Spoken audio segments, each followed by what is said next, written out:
There's a fun statistic that says there are fewer golf course architects than there are astronauts. And if you put women into that sentence, you can imagine how small that number gets. I believe that golf is at a point now in this kind of shift of culture that the greater industry is ready to hear us and ready to make space for us.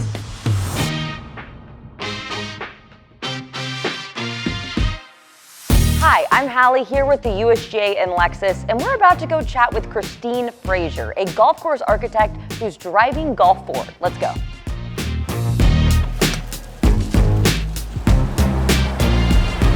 Hey! Hi, Hallie! How's it going? Nice ride! Thanks, hop in! Christine, so I want to hear how you got into the game itself. So my grandparents had this crazy idea in the 70s to buy a 120-acre cornfield and turn it into a golf course. Basically, my brother and I spent every day of every summer at the golf course, and that's how I really got interested in the layers of a golf course and what goes beyond just the turf and how the grass grows and what affects the growth of the grass. And I fell in love with golf through the understanding of the landscape.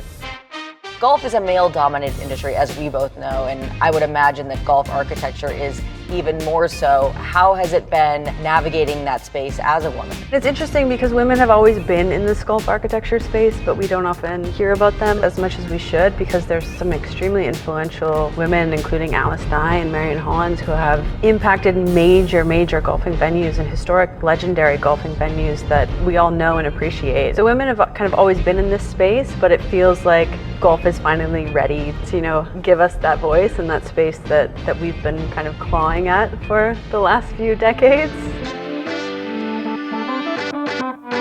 So Christine, you were on the design team here for Minneapolis Golf Club. How do you look at a golf course differently as an architect than you did when you played competitively? Yeah, I think when I was playing competitively, I thought about my own game a lot and how I would play a hole. And part of the role as an architect is really expanding that. And good architecture will challenge you at some point during the hole, whether it's with distance or accuracy or using the contours to your advantage. And great architecture will allow you to choose your own path and decide in the round with your game, with the weather conditions of how you want to approach that strategically.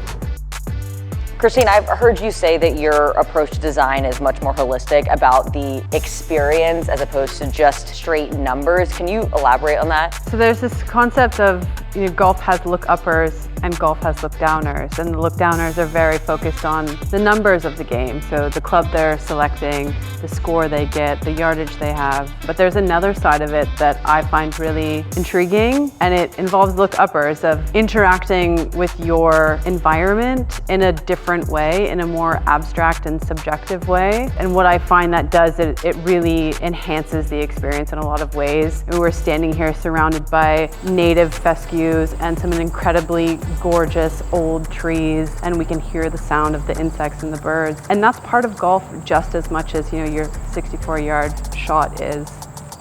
You're such a trailblazer in what you have done and what you are doing in the golf space. What are you hoping to continue to do to drive golf forward? I think it's just a point of accessibility and just expanding that accessibility to as many people as possible to ensure that golf is around in 50 years, and through ensuring that there are facilities out there for beginner golfers and senior golfers, and just really extending the lifespan from start to finish of a golfer.